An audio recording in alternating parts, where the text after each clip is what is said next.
Donc bonjour à tous, bienvenue sur ma chaîne. Merci de m'avoir contacté, merci de faire de nombreux commentaires. Excusez-moi parce que j'ai jamais le temps de tout dire dans une vidéo. Donc je remercie les élus et certains responsables qui m'ont appelé, que ce soit de la coordination rurale ou de la Confédération paysanne, qui ont parfaitement compris mes propos. Bizarrement, tous les responsables, que ce soit Confédération paysanne ou coordination rurale, ou les élus, merci aux représentants de chez M. Philippot, de chez M. Dupont-Aignan, de la France Insoumise. Il y a quelqu'un du Rassemblement National également qui m'a appelé, des Républicains, mais bon, j'en connais, des gens que je connaissais depuis déjà longue date, des gens du Front Populaire. Je remercie tous les gens qui ont ma boîte mail et qui m'ont envoyé des mails et qui ont parfaitement compris ma première vidéo, parce qu'il semblerait que tout le monde ne l'ait pas compris. Donc je les en remercie et j'en profite, s'il y a une autre manifestation sur le site, si je peux, je me déplacerai, j'irai. Pourquoi j'irai?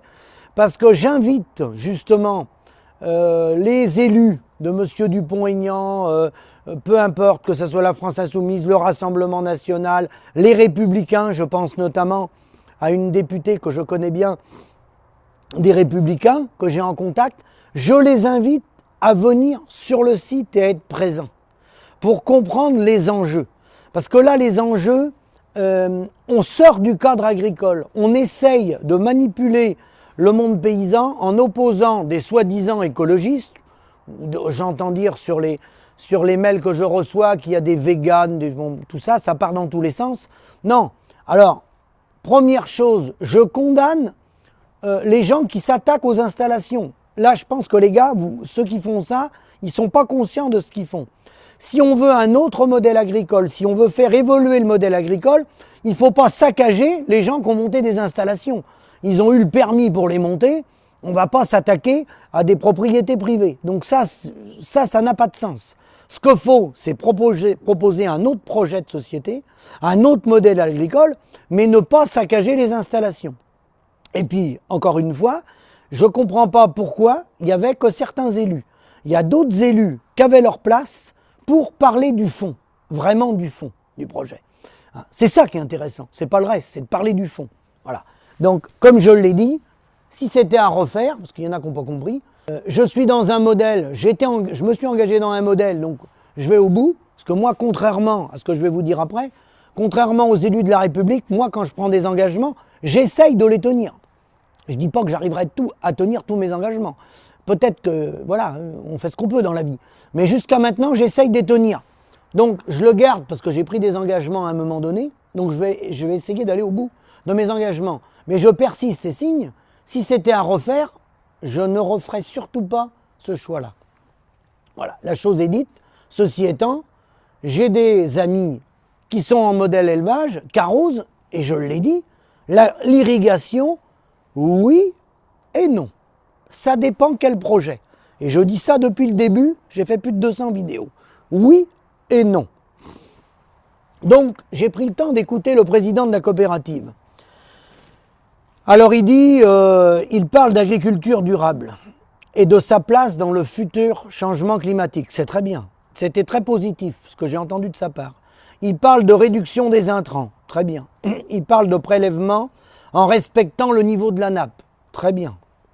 Certains agriculteurs, c'est son émission, je l'écoute, il y avait plusieurs intervenants, c'était sur les réseaux. Certains agriculteurs se sont engagés avec un contrat avec irrigation, et ils vont perdre leur contrat. Alors, avec qui ils ont ces contrats déjà? C'est avec l'agroalimentaire derrière. Donc, ce n'est pas un projet pour des agriculteurs qui vont commercialiser eux-mêmes. C'est un projet, je l'ai dit dans la première vidéo, où derrière, il y a des intérêts coopératifs et agroalimentaires. Je le précise tout de suite. Donc, leur contrat, ils perdraient leur contrat si, bien sûr, ils ne peuvent pas arroser. Ça, c'est vrai. Ils prennent un engagement, ils ne pourront pas aller au bout. Et dans les intervenants, avec le président de la coopérative concernée, les agriculteurs sont salis, les agriculteurs ont été insultés, alors que l'agriculture sert à nourrir les gens. Alors moi j'ai posé la question tout de suite à chaud Est-ce que l'agriculture sert à nourrir les paysans? 40% des paysans gagnent moins de 350 €, deux par jour se suicident. Nous, on est des petits soldats pour nourrir la population, mais nous, il ne faut pas qu'on se nourrisse. Non, c'était juste une remarque. Parce que dans toute sa vidéo, il n'a jamais été question de revenus des paysans et de rémunération et de l'impact. Alors l'impact environnemental, ça on en entend parler, mais l'impact social sur les familles et la vie des paysans, j'en ai pas entendu parler. Mais je continue, je vais vous en reparler. Donc, voilà ce qu'il dit. Alors, quelle démocratie? Question, c'est important. Question en démocratie, si on veut vivre ensemble, il faut respecter les lois. Le projet a été validé, il faut respecter les lois. Ben non, je suis désolé, mais non. J'ai pas pu aller avec eux, mais j'y aurais été rien que pour ça, voyez-vous. Parce que non, ben non, malheureusement non. Je regrette, excusez-moi, mais vous faites une grave erreur. Et je vais rester dans l'agriculture, voyez-vous. Je vais même pas m'écarter de l'agriculture. Les gouvernements en place, je suis très bien placé pour en parler, parce que le document, je l'ai dans ma valise, mais je ne vais surtout pas le mettre en lien. Ce document-là, je vais le planter sur un plateau télé. Je ne vais surtout pas le mettre en lien. Je le garde bien au chaud dans ma valise, celui-là. Non, monsieur, justement. Les contrats ne sont pas respectés par les pouvoirs, par la plus haute autorité de l'État. Les contrats ne sont pas respectés en agriculture.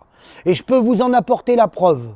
Et ont été victimes plusieurs centaines de paysans en France, qui ont perdu, pour les plus, ceux qui ont perdu les plus, plusieurs centaines de mille euros. Vous m'entendez bien? Plusieurs centaines de mille euros. Et ce contrat, il était signé avec l'État, avec les pouvoirs publics, avec une redescente sur les régions, avec des présidents de régions. Et les contrats, vous savez, ils les ont déchirés. Vous savez ce que c'est un contrat déchiré? Alors quand vous me dites, il faut respecter la démocratie et la loi, non monsieur. Soit on la respecte pour tout le monde, ou on la respecte pour personne. Alors là, je vais être très ferme là-dessus. Ne venez pas me parler qu'il y a eu déjà... Alors, je condamne les gens qui ont fait des saccages. Attention, je ne suis pas du tout d'accord qu'on aille piétiner les parcelles, c'est des propriétés privées. On n'a pas à rentrer dans des propriétés privées et à massacrer les tuyaux. Mais quand vous parlez de faire respecter la loi, alors là, je vous arrête tout de suite. Tout de suite, je vous arrête. Et vous organisez un débat quand vous voulez avec moi. Quand vous voulez. Je viendrai avec le document de cet élu de la République que vous voyez toutes les semaines à la télé. Je dis bien toutes les semaines à la télé. D'accord? Contrat à l'appui, hein, signé de sa main. Et les agriculteurs n'ont jamais eu la suite du contrat. Donc quand on parle, on fait bien attention. Parce que la République, elle doit être irréprochable. Et quand elle n'est pas irréprochable, on ne donne pas de leçons aux autres. La parenthèse est fermée sur ce sujet. Concernant l'irrigation maintenant, j'ai dit oui et non. Pourquoi oui et non? Parce que le modèle agricole, alors j'ai écouté le président de la COP, peut-être qu'il commence à mettre de l'eau dans leur vin. Le modèle agricole, il a été monté pour faire tourner, je vais faire vite, les céréaliers du groupe Unigrain, du business, les semenciers, colza, tournesol, maïs. Les surfaces de maïs abaissent, ça c'est certain. Dire qu'il ne faut pas irriguer, j'ai jamais dit qu'il ne fallait pas irriguer. Le débat, il n'est pas là. Moi, c'est pas là que je l'emmène, le débat. Le débat, je l'emmène, quel est le retour sur investissement? Pouvez-vous me dire pourquoi les producteurs de moutons qui avaient l'irrigation, ils ont arrêté? C'est les écologistes, puisqu'on dit que c'est les bobos, là. Moi, pour moi, c'est un faux débat, ça. Sandrine Rousseau et tout ça. Que c'est eux qui vont perturber l'avenir de l'agriculture. Sandrine Rousseau, elle n'était même pas née, vous voyez? Peut-être. Ou elle était tout juste née quand il y a eu le Commonwealth. C'est ça, les accords du Commonwealth, qui a tué les producteurs de moutons. C'est pas l'irrigation. Je continue. Les gens qui irriguaient, qui faisaient du jaune bovin. Vous savez, la production de taurillon. J'en ai fait un petit peu, moi aussi. Rappelez-vous d'ailleurs, les techniciens de vos coopératives, ils allaient chez des gens qui avaient l'irrigation. Parce qu'avec l'irrigation, les maïs étaient plus réguliers, ils étaient meilleurs. Il fallait mettre moins d'aliments. Vous pouvez me trouver un couple qui a vécu sur une vie avec du taurillon? Vous pouvez me sortir les résultats économiques des gens qui ont fait du jaune bovin avec de l'irrigation? Vous pouvez me les sortir? On peut aller visiter une exploitation aujourd'hui? Vous parlez de bassines, vous tombez bien. Il y a des gens qui irriguent en Vendée, juste à côté de la Deux-Sèvres, des Deux-Sèvres, qui étaient responsables professionnels, viande bovine, nationale, avec beaucoup de taurillons, avec l'irrigation. C'est les écologistes qui ont détruit leur canalisation pour qu'ils arrêtent d'arroser. Il n'y a plus de taurillons dans les bâtiments. Non, monsieur, c'est pas l'irrigation qui a fait arrêter l'élevage de taurillons. C'est la non-reconnaissance du coût de production. Voilà, c'est portefeuille vide égale bâtiment vide. Voilà. Donc l'irrigation, oui, c'est un sujet. Oui, c'est un sujet. Oui, il faut irriguer, bien sûr. Pas n'importe où, pas n'importe comment. Je reprends, je persiste et je signe. Il y en a bien sûr qui ne peuvent pas s'en passer. Les horticulteurs, les maraîchers, les plantations de vignes, pour faire démarrer une vigne, on n'est pas idiot. On n'a jamais dit qu'il fallait plus irriguer. Mais moi, c'est pas là que je le porte, le débat. Je l'emmène jusqu'au bout, moi. Jusqu'au revenu final. Alors maintenant, sortez-moi les statistiques de ceux qui irriguent en viande bovine, puisque vous connaissez bien la viande bovine, en mouton et en vache laitière. Et sortez-moi la statistique nationale qui démontre que ceux qui ont arrosé, ils ont gagné beaucoup plus d'argent que ceux qui n'ont pas arrosé. C'est un élément qui aide les exploitations. Mais tout dépend du modèle économique qu'on a pris au départ. Il y en a qui sont dans des zones sèches, j'ai pas dit que c'était facile, qui n'ont jamais irrigué, je ne suis pas garanti qu'ils ont gagné moins d'argent que ceux qui ont irrigué. Et ils ont surtout enrichi moins de monde autour. Voilà. Donc l'irrigation, oui, mais dire que c'est la clé de voûte de le renouvellement des générations pour l'agriculture, expliquez-moi pourquoi des exploitations, des belles exploitations laitières qui ont l'irrigation aujourd'hui, pourquoi elles ne sont pas reprises? Elles ne sont pas reprises. Alors là, vous voyez, ce n'est pas les écolos qui ont été coupés les tuyaux, personne n'a été coupé les tuyaux là. Mais elles ne sont pas reprises parce qu'ils ne pensent pas le projet à la banque. Vous savez pourquoi ils ne pensent pas à la banque? Parce que Sodial qui achète le lait, il doit le payer trop cher sans doute. Elle est là la raison. Donc attention de ne pas vous enfermer, débat agriculteur écolo, et passer à côté du sujet, qui est le sujet que les agriculteurs sont aux ordres de l'agro-industrie et de l'agroalimentaire. Ensuite, je continue. Les pro-bassines, les gens qui disent qu'ils sont là pour la souveraineté alimentaire. Alors la souveraineté alimentaire, vous m'excuserez, comment peut-on parler de souveraineté alimentaire et en même temps avoir un groupe céréalier Unigrain qui finance le groupe Grimaud, les canards, dans mon département, qui finance la société Vitalmite, je vous mettrai les liens, qui fabrique la viande cellulaire, 2 laboratoires en Maine-et-Loire. La viande cellulaire. Moi, j'ai rien contre. Vous voyez, moi, je suis très ouvert. Moi, j'ai des gens dans ma famille qui sont véganes, végétariens. Il y en a qui prennent plus d'alcool, il y en a qui mangent pas de poisson. Ça me pose aucun problème, moi. Moi, ce qui m'intéresse, c'est que le gars qui est pêcheur, il vive avant avec ses poissons. Que le gars qui fait de la viande bovine, il vit avec la viande bovine. Puis le gars qui fait des moutons, il vit avec les moutons. Que des gens soient végétariens, véganes, c'est pas ça qu'empêche les gens de vivre du mouton et de la viande bovine. C'est faux. Par contre, je vous signale quand même que nous, nos bras, nous, parce que on est financé par des fonds publics, tout est financé, tout est dans un pot commun avec les bras de l'État et la Banque publique d'investissement. Donc nous, parce qu'on a nos cotisations volontaires obligatoires dans notre profession, dans nos filières, directement ou indirectement, on finance la viande cellulaire. Donc ça, je pense que les paysans ne le savaient pas, à travers le groupe Unigrain, qui travaille avec Grimaud Frères. Et on retrouve après d'autres sociétés, très intéressant, une conférence tenue par un monsieur Étienne Dutoit. D'ailleurs, cette conférence-là, il l'a tenue à Angers, à l'ESA d'Angers. Et derrière, il développe des solutions. J'ai rien contre. On est là pour ouvrir le débat. On est là pour discuter, pour dire, quand il y aura 10 milliards d'habitants sur la planète, il faudra trouver d'autres sources de nourriture. Et je le dis, je le répète, j'ai rien contre, on est là pour débattre. Simplement, il faut dire les choses. Alors, Asset Agri-Food Tech, Open Agri-Food, se joint à tout ça, tous ces groupes de réflexion. On retrouve InVivo, pour l'agriculture de demain, donc qui valide toutes ces recherches, que ce soit la viande cellulaire, le lait synthétique, peu importe. Vous savez, les gens qui font du business, l'argent n'a pas d'odeur. Donc, il y a une société qui s'appelle Copagro. Vous retrouvez le groupe Avril, vous savez, leader des huiles et des biocarburants, numéro 1 des aliments à travers le groupe Sanders, groupe Avril, qui était tenu par M. Xavier Belin à l'époque, c'est M. Arnaud Rousseau. Le groupe Avril, quand on parle que le contribuable a laissé de l'argent, le groupe Avril a été financé notamment par les gouvernements Juppé avec une fiscalité particulière sur les biodiesels et les biocarburants. Donc quand on dit que le consommateur citoyen, j'ai entendu des gens qui disaient que les gens qui avaient été manifestés là-bas dans les Deux-Sèvres, c'était des citoyens qui ne connaissaient rien. Malheureusement, les citoyens, même si certains y connaissent rien, on ne peut pas les mettre à la porte parce que c'est eux qui nous financent à travers leurs impôts. Et tout le monde paye des impôts, d'accord? Parce que 70% des impôts sont des impôts indirects. Hein? Donc à travers ces sociétés, je continue avec cette société Vitalmit. Vous taperez sur Internet Vitalmit, M-E-A-T. C'est ça, M-E-A-T, Vitalmit, société du groupe Grimaud. Et donc après, il y a d'autres sociétés, il y a Copagro. Et là, vous retrouvez le groupe Avril, comme je viens de vous dire, vous retrouvez la laiterie LSDH, qui travaille à cette agri-food tech. LSDH, la marque, c'est qui le patron? Vous retrouvez Terrena, la coopérative des Pays de la Loire. Vous retrouvez la laiterie Belle, vous retrouvez une multitude d'industriels.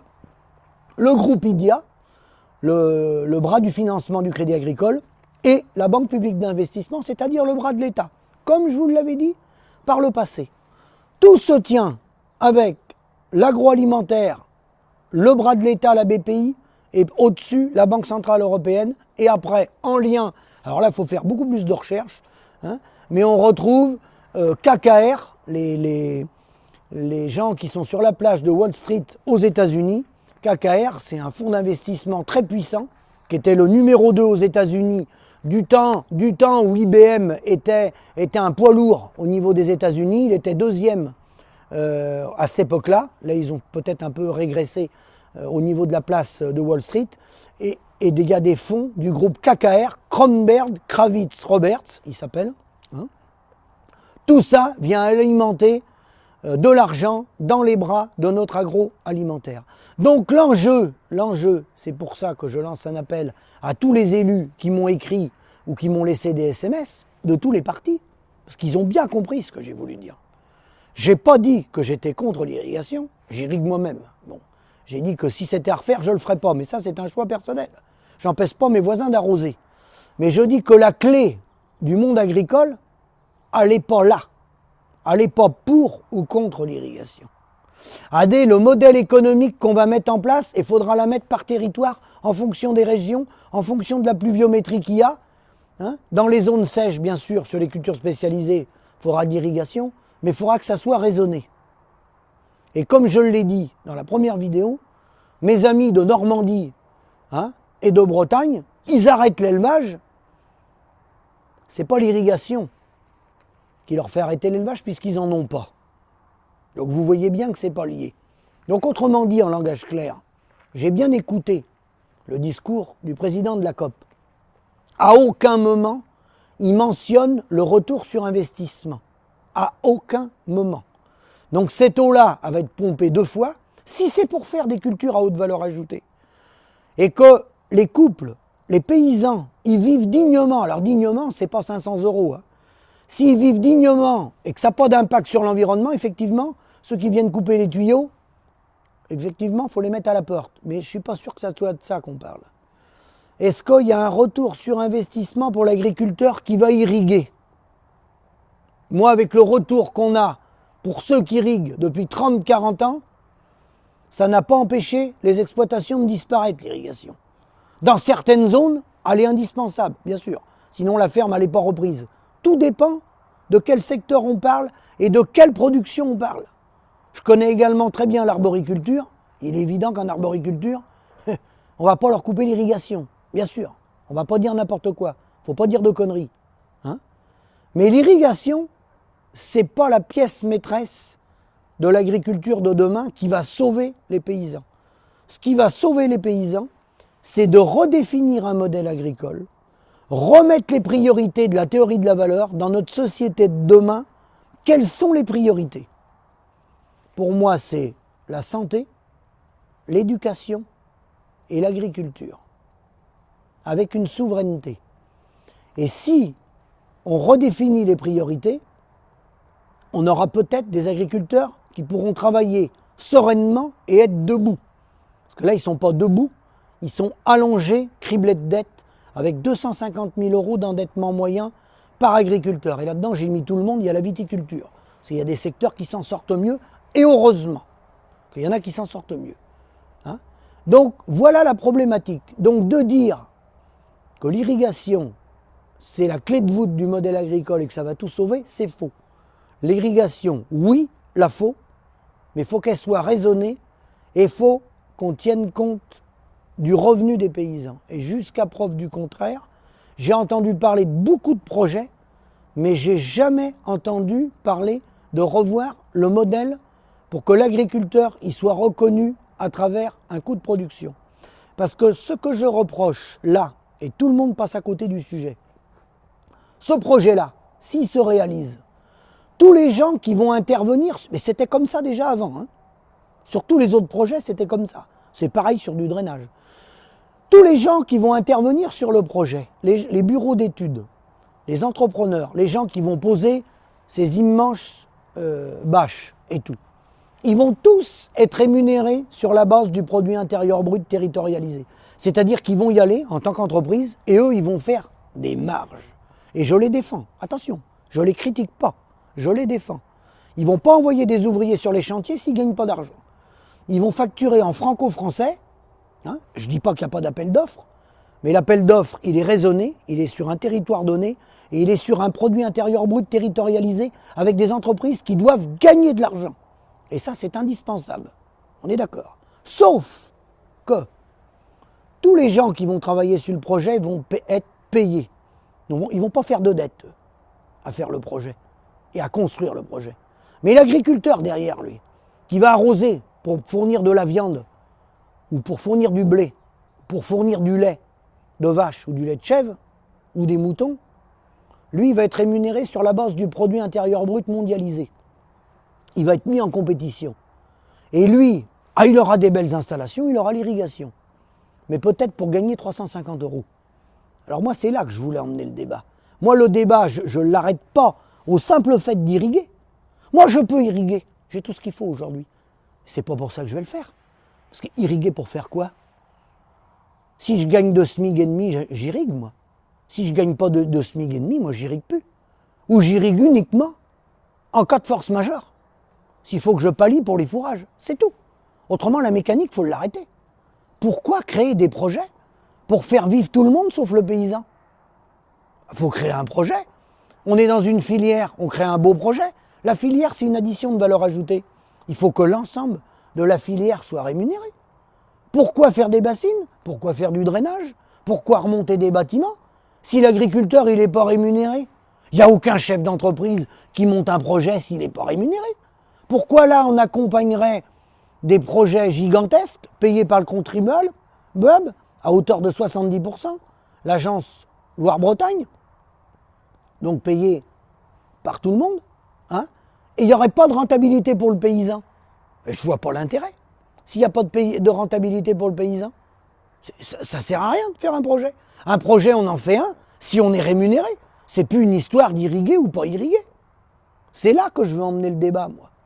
Et de cette emprise que l'on a, à chaque coup qu'on a fait des projets comme ça, hein, rappelez-vous, ce qu'on fait du jaune bovin, des taurillons, à chaque fois qu'on a fait des projets comme ça, on a enrichi tout le système autour de nous et les paysans, ils ont crevé. Vous en avez la preuve. Vous le voyez comment ça se passe dans les exploitations. Alors, je ne dis pas que ça ne va pas s'améliorer, je l'espère. On peut faire des projets plus intelligents où il y a une rémunération, mais aujourd'hui, je ne vois rien venir. Parce que le système de calcul des prix, d'indexation des prix agricoles, il n'a pas évolué. Hein? Et contrairement à ce qu'on nous dit, les gens qui vont travailler sur ce projet vont être rémunérés. Hein?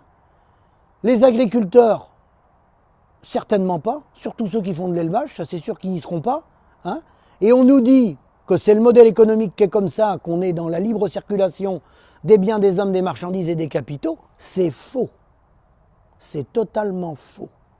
Le libre-échange, il s'applique sur 2500 milliards d'euros du produit intérieur brut de la France, il s'applique sur 800 milliards d'euros. Nous, on est dedans, les paysans. Et il y a certains bras de l'industrie qui sont en concurrence directe avec le produit intérieur brut mondialisé. Mais c'est faux, totalement faux. C'est-à-dire que nous, on a des intervenants qu'on ne peut pas mettre en concurrence. C'est-à-dire que nous, nos produits, on nous met en concurrence avec l'étranger, mais nous, on n'a pas le droit d'aller chercher certains produits à l'étranger. C'est verrouillé par des professions qui font du lobbying, couvert par les politiques et malheureusement notre syndicat. Donc à méditer, réfléchissez, je reste sur ma position, depuis plus d'1 an que j'en parle, je l'avais déjà dit, l'irrigation oui, mais à certaines conditions. Stop à l'enrichissement de tout ce qui tourne autour de nous, de l'agroalimentaire et de l'agro-industrie, avec des paysans, 40% à 350 € par mois. Stop, stop et stop. Et je réponds à quelques personnes qu'on dit n'importe quoi. Les élus, merci pour vos mails. Il était très constructif et très bien expliqué. Hein. C'était super ce que j'ai reçu de la part des élus. Je vous remercie. Certains autres ont parlé de délinquants dans les Deux-Sèvres qui étaient au RSA. Alors quand même pour info, hein, puisque je parle du modèle économique qu'il faut revoir en agriculture, pour info, les gens qui sont au RSA, qui n'ont jamais travaillé, parce que ceux qui ont des périodes de chômage et des RSA, ils ont cotisé. Donc ceux qui ont cotisé, ils ne sont pas dans la même catégorie. Ceux qui n'ont jamais travaillé, ça coûte 16 milliards d'euros à la France chaque année, le RSA. Ceux qui n'ont jamais travaillé, j'ai bien dit. 16 milliards d'euros sur le produit intérieur brut. Et le modèle économique qu'on épouse actuellement et qu'on ne veut pas remettre en cause, les gens du réseau financier pompent 340 milliards d'euros chaque année sur le produit intérieur brut, mais eux sans travailler. Ils sont derrière un ordinateur, ou même l'ordinateur est en direct et les dividendes elles tombent toutes seules. 340 milliards d'euros. Donc, moi je ne défends pas les gens qui ne travaillent pas au RSA, mais comme j'ai reçu des mails, je vous réponds, je ne défends pas les gens qui ne travaillent pas, hein, j'ai jamais défendu, c'est pas mon sujet. Mais entre 16 milliards d'euros et 340 milliards d'euros, je crois qu'il faudrait peut-être aller piocher dans les 340 milliards d'euros. Hein? Et là, vous allez voir où on va atterrir. On va réatterrir dans le débat qu'Olivier Besancenot avait lancé, notamment avec le groupe Total. Mais il n'y a pas que Total, parce que nous, on a nos Total aussi, dans l'agroalimentaire. On a nos Total dans nos coopératives, voilà, qui pillent les paysans. Donc, à méditer, réfléchissez bien. Rendez-vous, j'espère, avec plus d'élus de tous les partis qui comprennent bien les enjeux et pas de vandalisme. Couper les tuyaux, c'est une erreur. Il faut expliquer ce qu'on veut faire. Couper les tuyaux, c'est une erreur. À bientôt.